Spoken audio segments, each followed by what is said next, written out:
right. I'm not left. I'm not Republican. I'm not Democrat. I'm not libertarian. I'm a human being that wants the best for the rest of the human beings, and I want some common sense, and I want to be left alone. I want to pay low taxes. I want to be able to go build things and prosper and get all the things that have been promised to me in the Constitution of this country. That's what I want. And until people wake the up and stop identifying with left or right, Republican, Democrat, black, white, gay, straight, all the shit, until we figure that out and stop doing that, we will continue to be abused by these people who hold the power. All right, welcome back. This is part 3 of the Tucker Carlson interview. We are at 1 hour and 6 minutes in so far. This is this is Mike with the Clip Farm, and if it's your first time here, go ahead and smash that subscribe button for us. We would appreciate that. And so Matt with the Clip Farm. So I hope you guys enjoy this. No, we've enjoyed it for so far. I was able to rework some of our background here. We don't have the bullet glass overlay anymore. So felt like this was more appropriate. We realized that was not a good look, and by no means a threat to anybody. We do not condone violence. It's a sad state of affairs when you have to put that out there, but yeah, by no means was this a threat towards anybody. But yeah, we're just going to use this overlay now. And just so people can see that there is an overlay here it's not there, and we're back. All right, so we're just gonna hit it. We went back just about a minute because Tucker asks a question here, so we wanted the question to be hit before Vladimir Putin starts his answer. So we're just gonna get right into it. Here we go. But from the outside, it seems like this could devolve or evolve into something that brings the entire world into conflict and could initiate a nuclear launch. And so why don't you just call Biden and say, let's work this out? What's there to work out? It's very simple. I repeat, we have contacts through various agencies. I will tell you what we are saying on this matter and what we are conveying to the U.S. leadership. If you really want to stop fighting, you need to stop supplying weapons. It will be over within a few weeks. That's it. And then we can agree on some terms. Before you do that, stop. What's easier? Why would I call him? What should I talk to him about? Or beg him for what? And what messages do you get back? You're going to deliver such and such weapons to Ukraine. Oh, I'm afraid. Please don't. What is there to talk about? Do you think NATO is worried about this becoming a global war or a nuclear conflict? At least that's what they're talking about. And they're trying to intimidate their own population with an imaginary Russian threat. This is an obvious fact. And thinking people, not Philistines, but thinking people, analysts, those who are engaged in real politics, just smart people, understand perfectly well that this is a fake. They're trying to fuel the Russian threat. The threat I think you're referring to is a Russian invasion of Poland, Latvia, expansionist behavior. Can you imagine a scenario where you sent Russian troops to Poland? Only in one case, if Poland attacks Russia. Why? Because we have no interest in Poland, Latvia, or anywhere else. Why would we do that? We simply don't have any interest. It's just threat-mongering. Well, the argument, I know you know this, is that, well, he invaded Ukraine. He has territorial aims across the continent. And you're saying unequivocally you don't.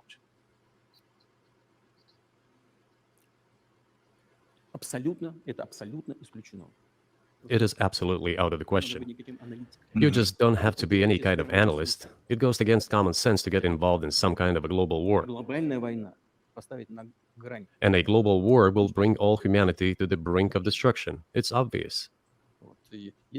There are certainly means of deterrence. They have been scaring everyone, with us all along. Tomorrow, Russia will use tactical nuclear weapons. Tomorrow, Russia will use that.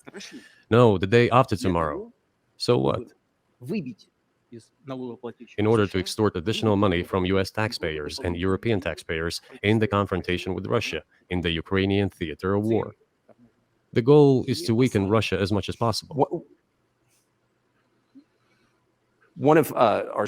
All right, I'll stop right there real quick because Putin actually said a lot of truth there. Yeah. What I've take from what he's referring to there is, and I've said it before, not on this channel, but I've said it before, stating all the way back to the 70s, man. It was in movies. You look at Rambo, you look at Rocky, you look Red at Dawn. Look at Red Dawn, and they were painted as the, you know, right, wrong, or indifferent. They were painted as the people that were going to bring down the world, Russia, and it's continued to be that way since then. And it's just been generation after generation after generation that believes that Russia is our enemy, and they very well may be. However, it's just been ingrained in us from movies and TV since at least the 70s. Oh, yeah. Actually, I'd say probably more like the 50s, because that's when the whole, you go to school, and I'm old enough to actually remember some of this. They used to have us do nuclear fallout drills in school. And the entire drill was, okay, everybody get under your desk and put your books over your head, and that'll protect you from the nuclear radiation. That's good. That's good. I mean, you know, it's just kind of one of those things that you sit back and go, okay, and how is this supposed to help? It more or less goes back to that movie Vertical Limit. You just got to bend over and kiss your ass goodbye, because that's just well, there's the mushroom cloud. You got 5 seconds. Oh man.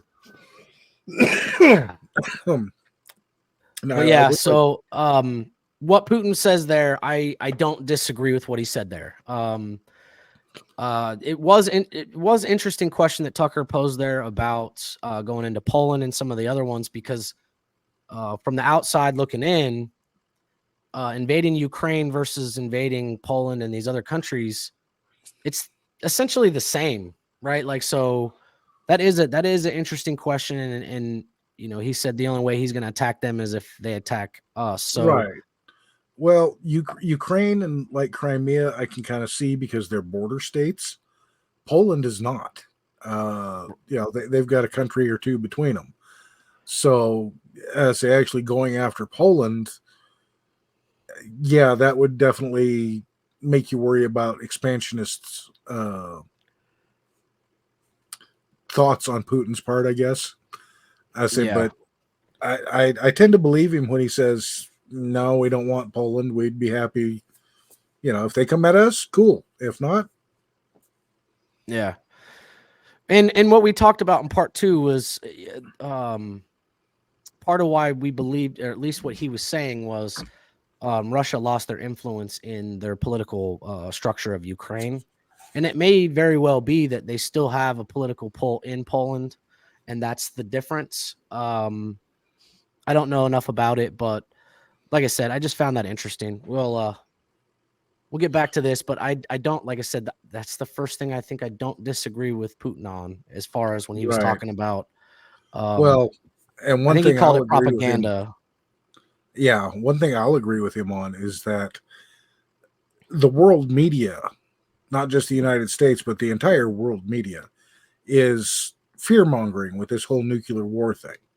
I mean, that's generally what the media seems to be best at these days. So, well, as Ice Cube has once said, never believe anybody that sells you the bullets and the Band-Aids. bing. Take that for what you will. If somebody's selling you the bullets and the Band-Aids, probably shouldn't listen to them. But we'll get back into it. What's that? Oh, I was just to say, you got to question it. Yeah. Yep. The media sells you the bullets, they sell you the fear, and then they sell you the fucking Band-Aids to go along with it. Yep. So, all right, back to it. Senior United States senators from the state of New York, Chuck Schumer, said yesterday, I believe, that we have to continue to fund the Ukrainian effort, or U.S.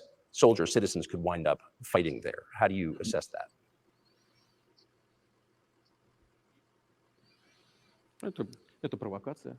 This is a provocation, and a cheap provocation at that. I do not understand why American soldiers should fight in Ukraine. There are mercenaries from the United States there. The bigger number of mercenaries comes from Poland, with mercenaries from the United States in second place, and mercenaries from Georgia in third place. Well, if somebody has the desire to send regular troops, that would certainly bring humanity to the brink of very serious global conflict. This is obvious. Do the United States need this? What for? Thousands of miles away from your national territory. Don't you have anything better to do? You have issues on the border, issues with migration, issues with the national debt, more than $33 trillion. You have nothing better to do, so you should fight in Ukraine? Wouldn't it be better to negotiate with Russia, make an agreement, already understanding the situation that is developing today, realizing that Russia will fight for its interests to the end? And realizing this, actually return to common sense, start respecting our country and its interests, and look for certain solutions. It seems to me that this is much smarter and more rational. Who blew up Nord Stream? You for sure. I was busy that day.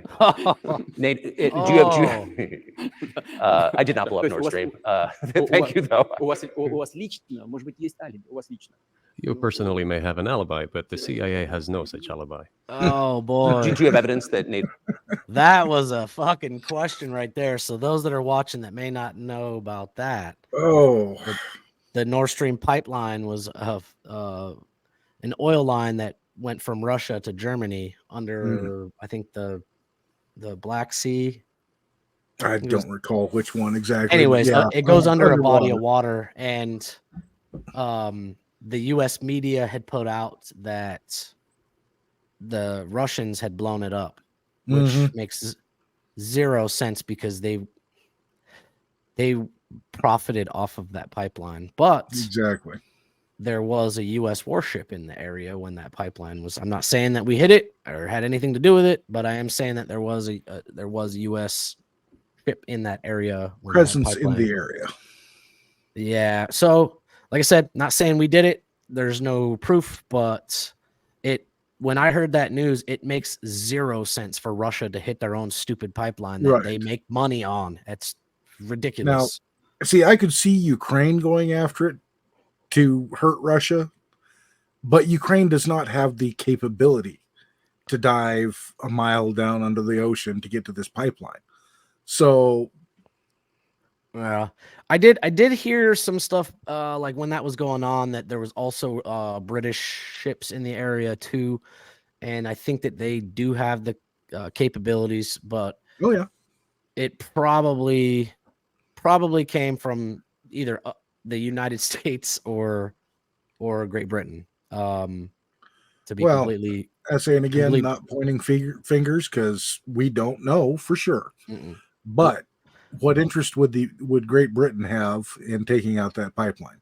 They're a very minor player in the whole Ukraine thing, and they benefited from that pipeline as well. So it just doesn't make sense. But that was, that was a good question out of Tucker right there. So I'll get back into it. That one that one made me chuckle. No, I got you. Where the CIA did it.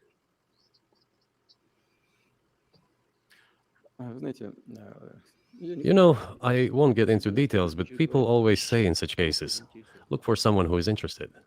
But in this case, we should not only look for someone who is interested, but also for someone who has capabilities. Because there may be many people interested, but not all of them are capable of sinking to the bottom of the Baltic Sea and carrying out this explosion.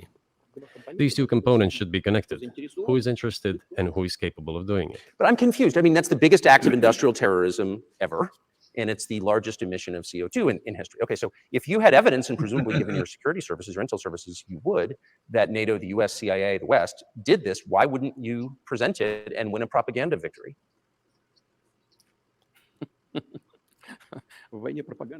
In the war of propaganda, it is very difficult to defeat the United States because the United States controls all the world's media and many European media. The ultimate beneficiary of the biggest European media are American financial institutions. Don't you know that? So it is possible to get involved in this work, but it is cost prohibitive, so to speak.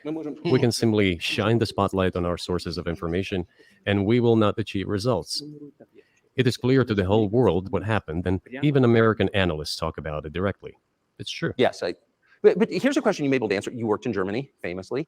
The Germans clearly know that their NATO partner did this, and it damaged their economy greatly. it may never recover. Why are they being silent about it? That's very confusing to me. Why wouldn't the Germans say something about it? This also confuses me. But today's German leadership is guided by the interests of the collective West rather than its national interests. Otherwise, it is difficult to explain the logic of their action or inaction. After all, it is not only about Nord Stream 1, which was blown up, and the Nord Stream 2 was damaged. But one pipe is safe and sound, and gas can be supplied to Europe through it. But Germany does not open it. We are ready, please. There's another route through Poland called Yamal Europe, which also allows for large flow.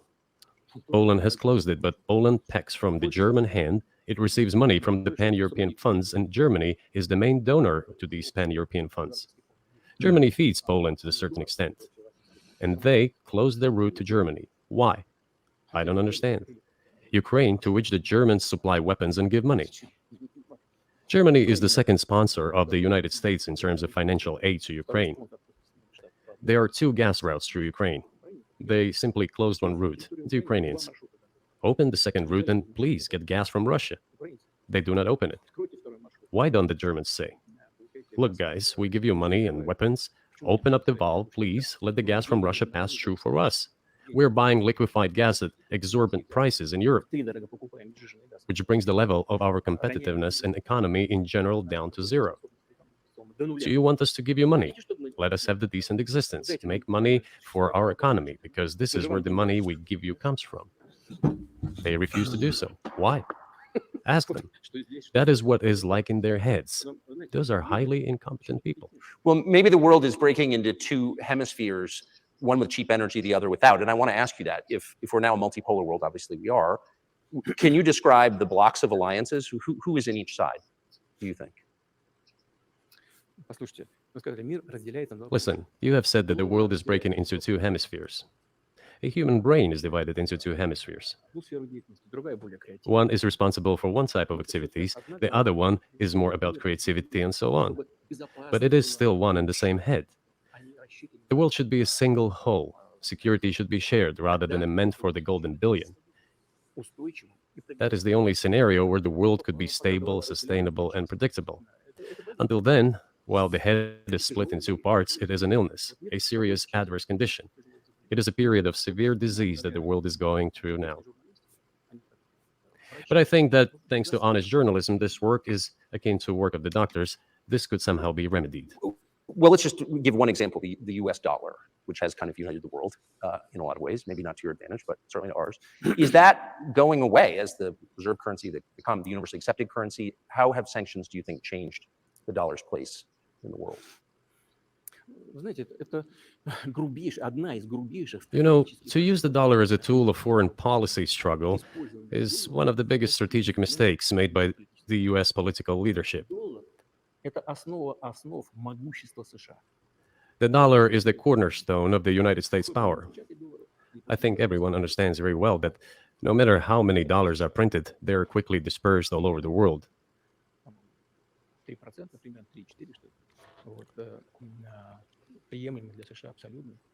Inflation in the United States is minimal. It's about 3 or 3.4%, which is, I think, totally acceptable for the US. But they won't stop printing. What does the debt of $33 trillion tell us about? It is about the emission.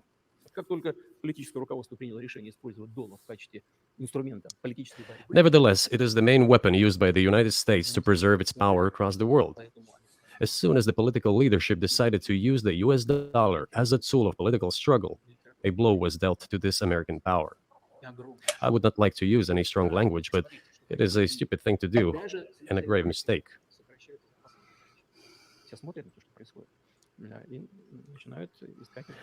Look at what is going on in the world. Even the United States allies are now downsizing their dollar reserves. Seeing this, everyone starts looking for ways to protect themselves. But the fact that the United States applies restrictive measures to certain countries, such as placing restrictions on transactions, freezing assets, etc., causes grave concern and sends a signal to the whole world. What did we have here? Until 2022, about 80% of Russian foreign trade transactions were made in US dollars and euros. US dollars accounted for approximately 50% of our transactions with third countries, Well, currently it is down to 13%. Whoa. It wasn't us who. Oh. Wow. 80. Man, he said 80% of their transactions use the US dollar. I thought he said 50. He said 80 initially, but then he said 50% with trade with other countries. Okay. And then now they're down to 13%. If that doesn't tell you there's some shit on the fucking horizon for us. Oh, yeah. Well, and there's other indicators along the same lines. The OPEC nations have started to back away from the US dollar as the primary currency exchanged for oil.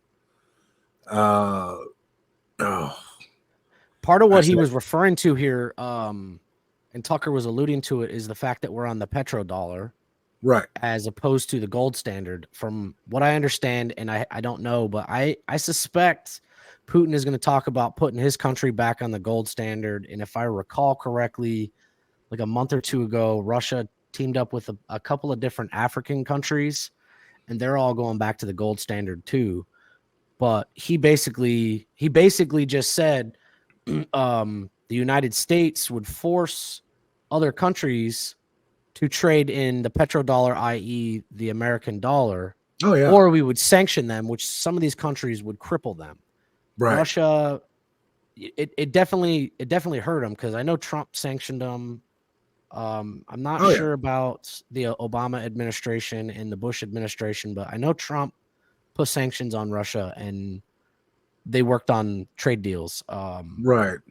Well, and the petrodollar being the US dollar is not really a new thing. They've been doing that since the early 70s, maybe even the late 60s. Well, it was that petrodollar came around very shortly after JFK was killed. Okay. Right. So I don't remember that date offhand, but it was very shortly after that. That was one of the things that JFK was fighting against. He wanted the United States to stay on the gold standard. Which is a much wiser policy in my personal opinion. Well, there's something that backs it. And I know, like, I had a conversation at work the other day with somebody, and they didn't understand that the Fed is because it's the Fed, it sounds like it's backed by the US government, but it's not. It's a private bank. Yeah. And like he's saying, we just print money and print money. But what did he say? He said 3%. So we had, what he's saying is the US has a 3% inflation rate in the United States, but that didn't mean that didn't translate to big inflation rates across the world. So the US may have been eating 3%, but the rest of the world was eating a lot more. Yeah, well, and he's off on his percentages there, because I think we're up to like close to 6% inflation at this point. I say it was worse, but they've managed to pull some trickery to get it back down to under 6%. Well, I know that it was last year, it was 9.8%. And I don't know if it resets year after year. It does not. But it was up to 9.8% inflation rate. I want to say it was last year. So, but yeah, just interesting. Interesting what he said. He brought up a company that we can't mention, but I'm going to get some kind of visual representation of them in the future. But he mentioned a company without mentioning a company, and I know exactly what he's referring to. Just can't say it for some reason. Right. No, I caught that myself, and I was like, oh man, that's gonna be hard to touch on. Yeah, I think we'll just have to get some visual representation. Like I'll hold up one thing and you hold up the other, and between the things that we're holding up, it will say what company. But anyways, I feel like Tucker's getting some good questions. What I will say about this interview is he is in Russia, so he can't. I mean, he's hitting him pretty good. He's hitting him with some pretty good questions. I will give him that. But he can't go crazy Tucker Carlson on him, because Putin could just be like, interview over, you're in jail. So Yeah, exactly. He's in the heart of the beast, so to speak. So yeah. So shout out to Tucker for going there and doing this. Been so far, part 3 has been the most interesting for me. So far. So let's hit it, man. Back to it. And the use of the US dollar. We had no such intention. It was decision of the United States to restrict our transactions in US dollars. I think it is complete foolishness from the point of view of the interests of the United States itself and its taxpayers, as it damages the US economy, undermines the power of the United States across the world. By the way, our transactions in yuan accounted for about 3%. Today, 34% of our transactions are made in rubles, and about as much, a little over 34% in yuan. Why did the United States do this? My only guess is self-conceit. They probably thought it would lead to full collapse, but nothing collapsed. Moreover, other countries, including oil producers, are thinking of and already accepting payments for oil in yuan.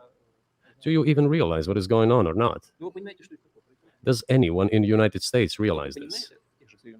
What are you doing? You are cutting yourself off. All experts say this. Ask any intelligent and thinking person in the United States what the dollar means for the US. But You're killing it with your own hands.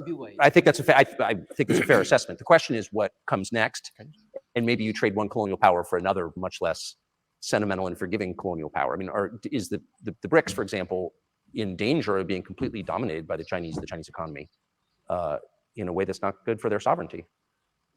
Do you worry about that? Well, we have heard those boogeyman stories before. It is a boogeyman story. We're neighbors with China. You cannot choose neighbors just as you cannot choose close relatives. We share a border of 1,000 kilometers with them. This is number one.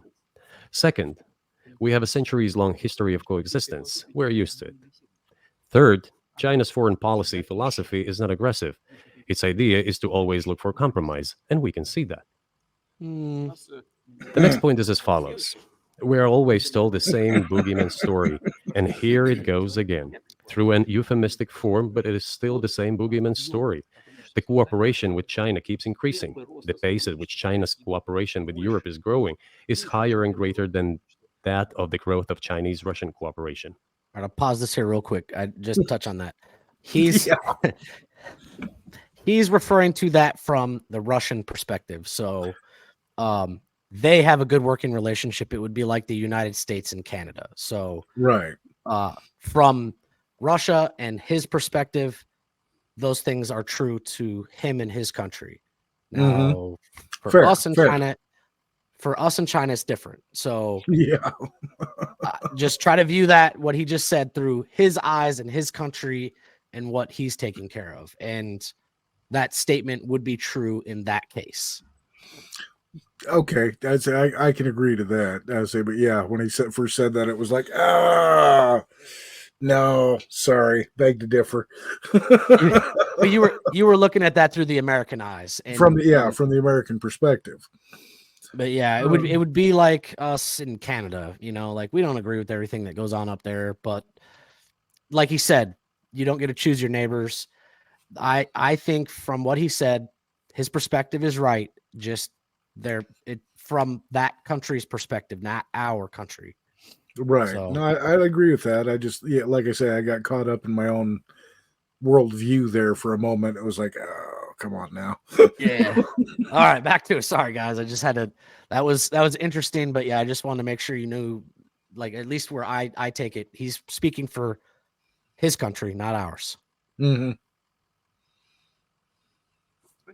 Ask Europeans, aren't they afraid? They might be, I don't know. But they are still trying to access China's market at all costs, especially now that they are facing economic problems. Chinese businesses are also exploring the European market. Do Chinese businesses have small presence in the United States? Yes, the political decisions are such that they are trying to limit their cooperation with China. It is to your own detriment, Mr. Tucker, that you are limiting cooperation with China. You are hurting yourself. It is a delicate matter, and there are no silver bullet solutions, just as it is with the dollar. So, before introducing any illegitimate sanctions, illegitimate in terms of the Charter of the United Nations, one should think very carefully. For decision makers, this appears to be a problem. So you said a moment ago that the world would be a lot better if it weren't broken into competing alliances, if there was cooperation globally. One of the reasons you don't have that is because the current American administration is dead set against you. Do you think if there were a new administration after Joe Biden that you would be able to reestablish communication with the US government? Or does it not matter who the president is?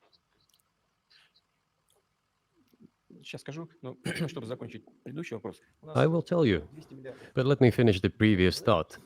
We, together with my colleague and friend, President Xi Jinping, set a goal to reach $200 billion of mutual trade with China this year. We have exceeded this level. According to our figures, our bilateral trade with China totals already $230 billion, and the Chinese statistics says it is $240 billion. One more important thing. Our trade is well balanced, mutually complementary in high tech, energy, scientific research, and development. It is very balanced. As for BRICS, where Russia took over the presidency this year, the BRICS countries are, by and large, developing very rapidly.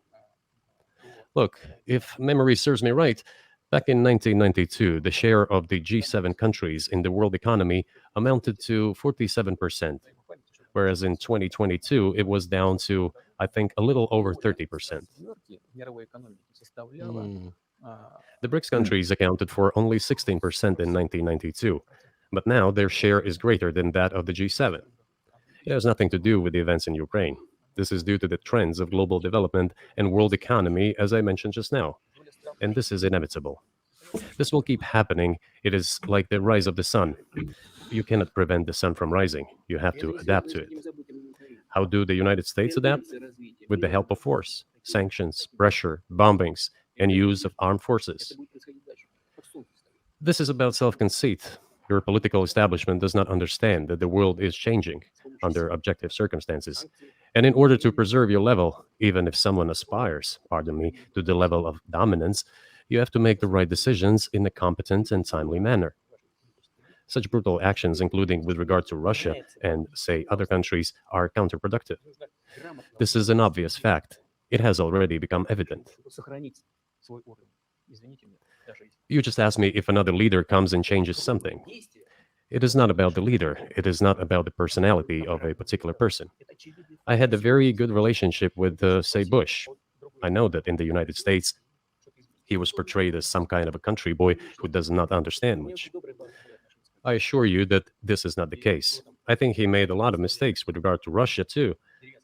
I told you about 2008 and the decision in Bucharest to open the NATO's doors for Ukraine and so on. That happened during his presidency. He actually exercised pressure on the Europeans. But in general, on a personal human level, I had a very good relationship with him. He was no worse than any other American or Russian or European politician. I assure you, he understood what he was doing as well as others. I had such personal relationship with Trump as well. It is not about the personality of the leader. It is about the elite's mindset. If the idea of domination at any cost, based also on forceful actions, dominates the American society, nothing will change. It will only get worse. But if, in the end, one comes to the awareness that the world has been changing due to the objective circumstances, and that one should be able to adapt to them in time, using the advantages that the US still has today, then perhaps something may change. Look, China's economy has become the first economy in the world in purchasing power parity. In terms of volume, it overtook the US a long time ago. The USA comes second, then India, 1.5 billion people, and then Japan, with Russia in the fifth place. Russia was the first economy in Europe last year, despite all the sanctions and restrictions. Is it normal from your point of view? Sanctions, restrictions, impossibility of payments in dollars, being cut off from SWIFT services, sanctions against our ships carrying oil, sanctions against airplanes, sanctions in everything, everywhere. The largest number of sanctions in the world which are applied against Russia. And we have become Europe's first economy during this time. The tools that US uses don't work. Well, one has to think about what to do. If this realization comes to the ruling elites, then yes, then the first person of the state will act in anticipation of what the voters and the people who make decisions at various levels expect from this person. Then maybe something will change. But you're describing two different. Okay. So he described a couple things there. He said we were what, number two or number three? Yeah. And he compared us to India. He compared us to India. And I believe he said India has 2 billion people. Population? 1 point something. I think it's under 1.5 billion. I'm not positive though. Yeah, I mean, because the entire world's population is like 7 or 8 billion. So, Mhm. but what I will say, you know, if it, let's just say it's a billion. If there's a billion people that live in India, there's only 360 million adult Americans. They don't count kids and things, but Right. so, you know, at the largest, we're a third of the size, and we're still the number 2 buying power. I don't know. I feel like if you would calculate for that, we're probably still the number 1. But he was talking about sanctions, and Russia's the most sanctioned country. That's all politics and shit that goes on worldwide that we just can't do anything about. Like that's right. And honestly, I don't actually believe that Russia is number 1 in sanctions. Well, I won't say who I believe is actually the first in sanctions because that would run the hairs up on some people's legs, probably. I say, but I mean, about the sanctions, I have to give him credit. You know, he said that their country was the first economy in Europe as far as how well it was doing last year. Well, that's accurate. I've seen those numbers. And this is with piles of sanctions from the United States, from Britain, Europe, from the United Nations, and all over Europe. Exactly. And Putin has been able just to shift sideways and make the best of it. Yeah. Still come out on top in his region, essentially. And at the beginning of this clip too, when I started playing it, he said some figures. His trade with China was up 230 billion, which is impressive. That's a big chunk. That's a big chunk. And to put it in perspective too, because he said a little bit earlier, the U.S. is $33 trillion in debt, and for that to make sense to people that are listening, the United States' GDP is 3 trillion. So if you do the math, if we didn't spend any more money for the next 11 years, we could pay off of our debt. But right. But that's completely unrealistic because we have the welfare state, so many other things going on that require so much. Well, actually more than the 3 trillion we're bringing in per year. I say we're running at a deficit on our money. Yeah, have exactly. been for. But yeah, just to put that in perspective, though, the United States and those that may be watching us, the GDP, that's how much money our country makes every year. Collectively as a country, we make $3 trillion. So when we're 33 trillion, when we're 33 trillion in debt, that's if we paid for nothing and just continued making 3 trillion a year, it would take us 11 years to pay it off. Right. So it's big numbers, but yeah. And then he said this year with those figures with China, it was 230 billion. Yeah. I think he just said this year, and we're only into February. So yeah. Well, this interview was what, almost a month ago now?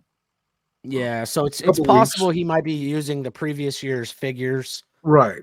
That's a little unknown, but nonetheless, even if it was last year's figures, that's significant. Yeah. So, all right, we'll get back at it. Do it. Do it. different systems. You say the leader acts in the interest of the voters, but you also say these decisions are not made by the leader, they're made by the ruling classes. You've run this country for so long, you've known all these American presidents. What are those power centers in the United States, do you think? Like, who actually makes the decisions?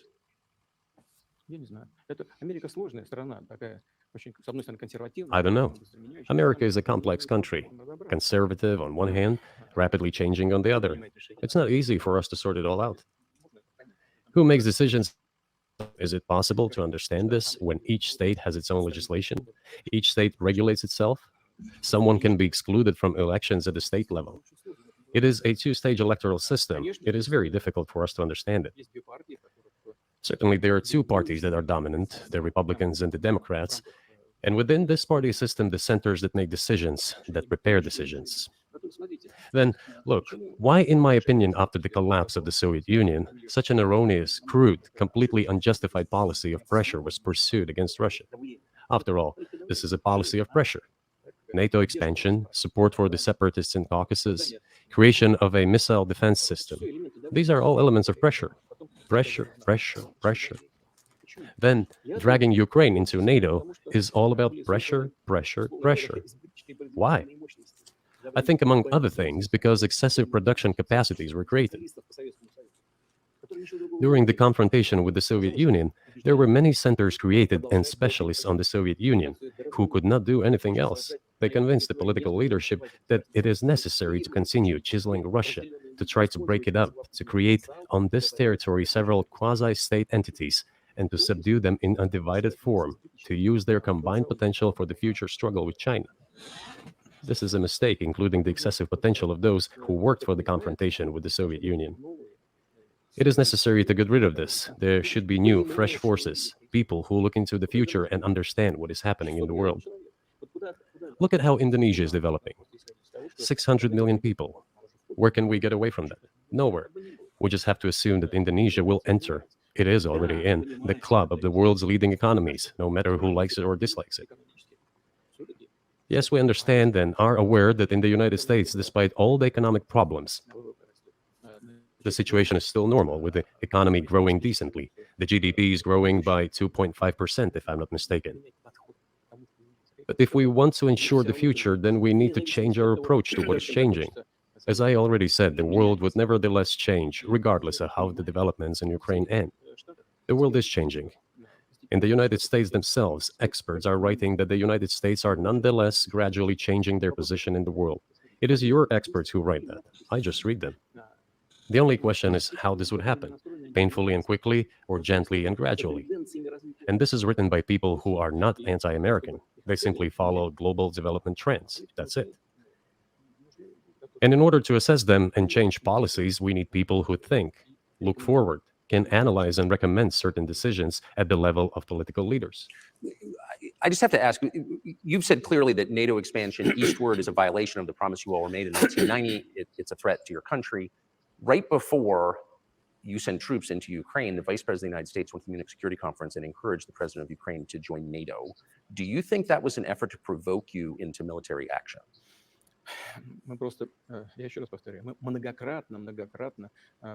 I repeat once again, we have repeatedly proposed to seek a solution to the problems that arose in Ukraine after 2014 coup d'etat through peaceful means. But no one listened to us. And moreover, the Ukrainian leaders who were under the complete US control suddenly declared that they would not comply with the Minsk agreements. They disliked everything there and continued military activity in that territory.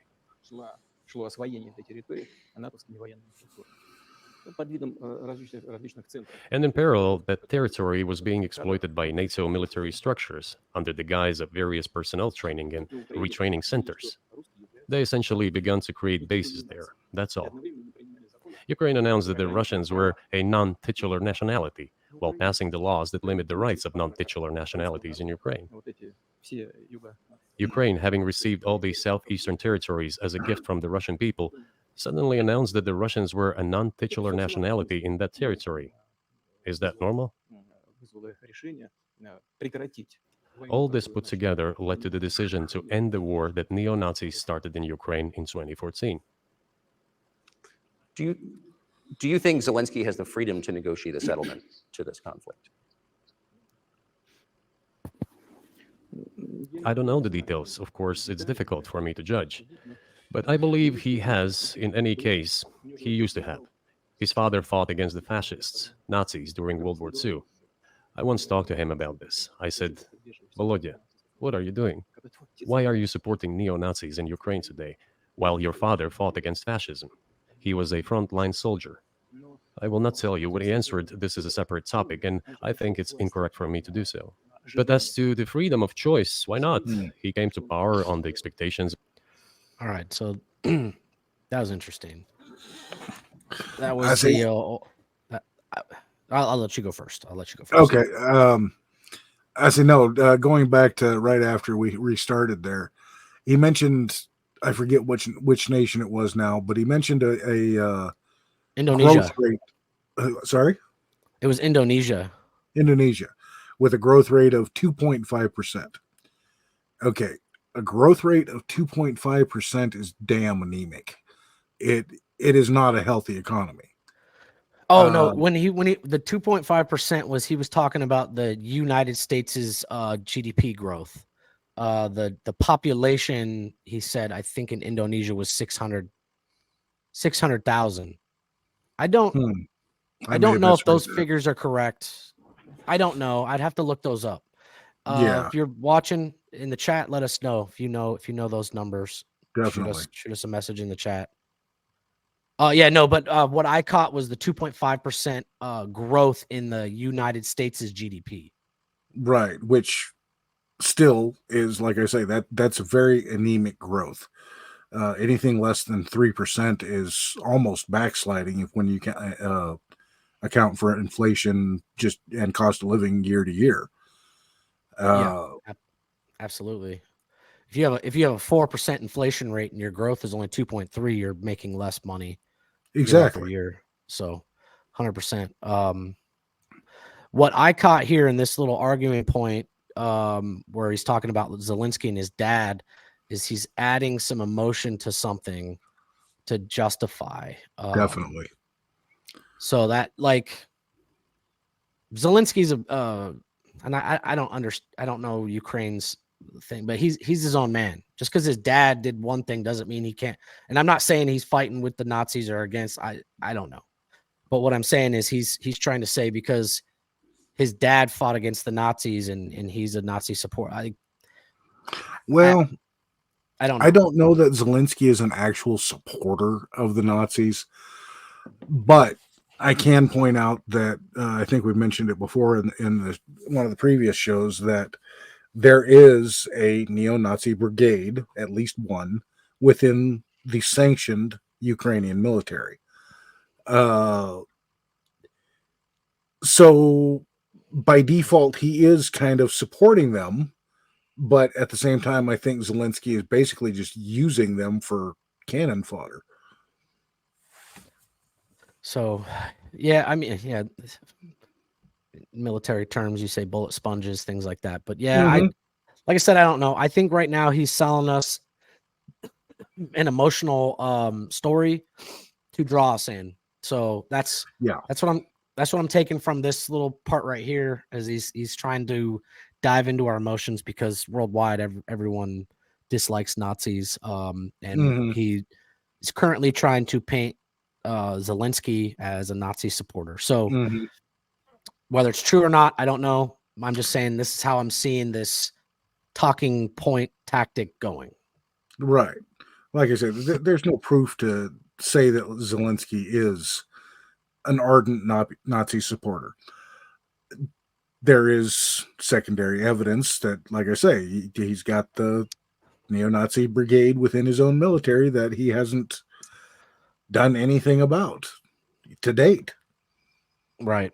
So, all right, let's hit it. And we're at 37. So, of Ukrainian people that he would lead Ukraine to peace. He talked about this. It was thanks to this that he won the elections overwhelmingly. But then, when he came to power, in my opinion, he realized two things. Firstly, it is better not to clash with neo-Nazis and nationalists because they are aggressive and very active. You can expect anything from them.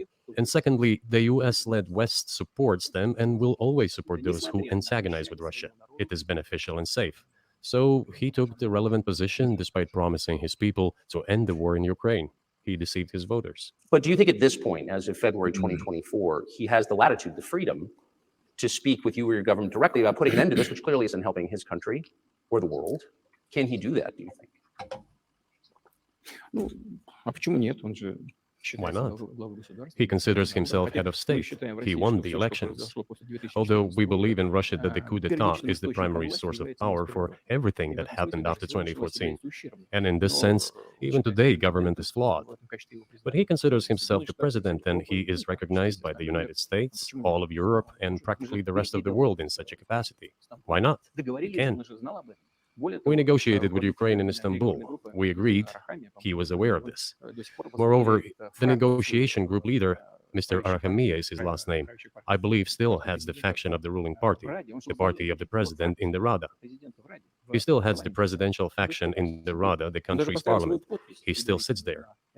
He even put his preliminary signature on the document I am telling you about. But then he publicly stated to the whole world, we were ready to sign this document, but Mr. Johnson, then the Prime Minister of Great Britain, came and dissuaded us from doing this, saying it was better to fight Russia. They would give everything needed for us to return what was lost during the clashes with Russia. And we agreed with this proposal. Look, his statement has been published. He said it publicly. Can they return to this or not? The question is, do they want it or not? Further on, President of Ukraine issued a decree prohibiting negotiations with us. Let him cancel that decree, and that's it. We have never refused negotiations, indeed. We hear all the time, is Russia ready? Yes, we have not refused. It was them who publicly refused. Well, let him cancel his decree and enter into negotiations. We have never refused.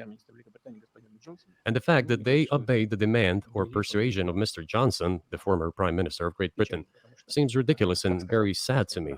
Because, as Mr. Arachamia put it, we could have stopped those hostilities with war a year and a half ago already. But the British persuaded us and we refused this. Where is Mr. Johnson now? And the war continues. That's a good question. Where do you think he is and why did he do that? Hell knows. I don't understand it myself. There was a general starting point. For some reason, everyone had the illusion that Russia could be defeated on the battlefield. Because of arrogance, because of a pure heart, but not because of a great mind. You've described the connection between Russia and Ukraine. You've described Russia itself a couple of times as orthodox. That's central to your understanding of Russia. You said you're orthodox. What does that mean for you? You're a Christian leader by your own description. So what effect does that have on you? You know, as I already mentioned, in 988, Prince Vladimir himself was baptized following the example of his grandmother, Princess Olga. And then he baptized his squad. And then, gradually, over the course of several years, he baptized all the Rus. It was a lengthy process, from pagans to Christians. It took many years. But in the end, this orthodoxy, Eastern Christianity, deeply rooted itself in the consciousness of the Russian people.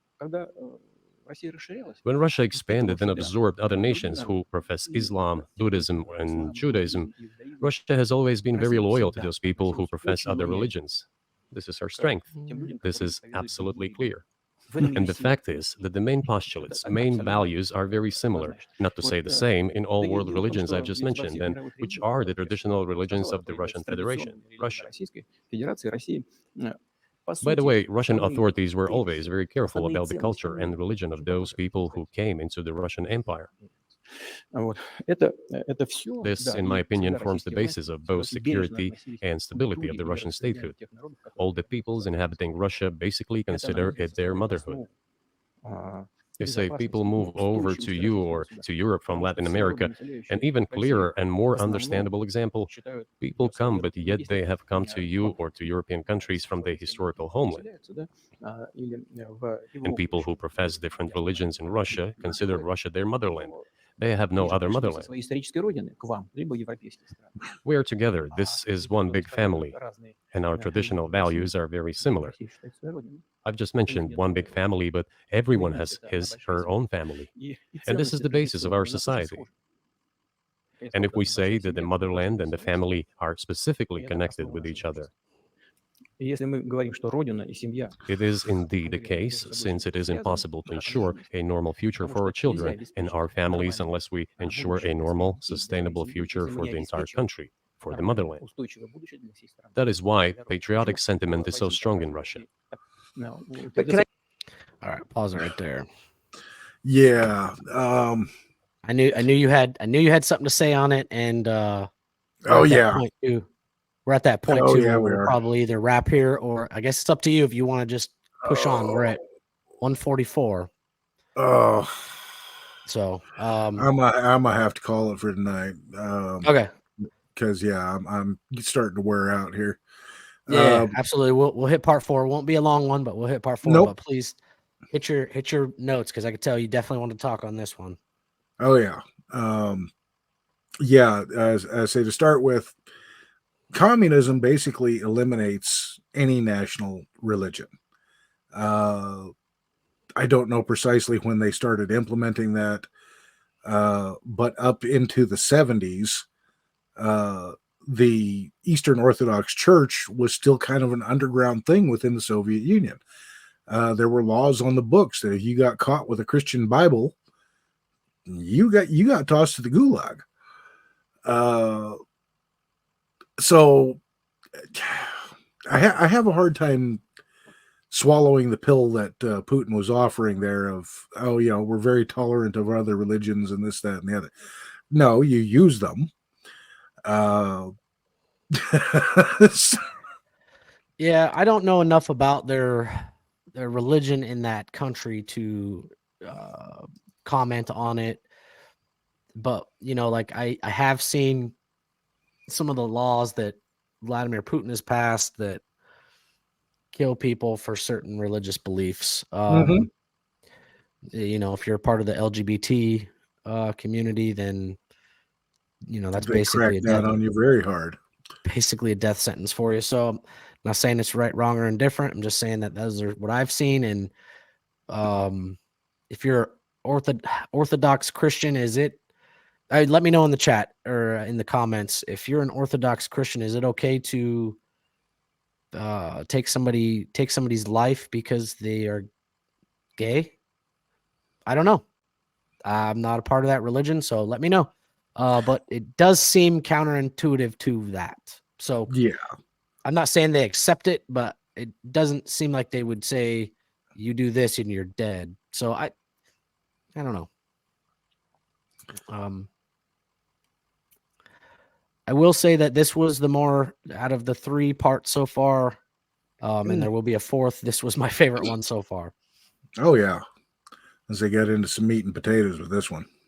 Yeah, I didn't feel like Putin was really, you know, I'm not gonna say pussyfooting around, but like trying to manipulate. I think he was just answering stuff, and once you get out of the American mindset and realize he's talking for his country, things make more sense.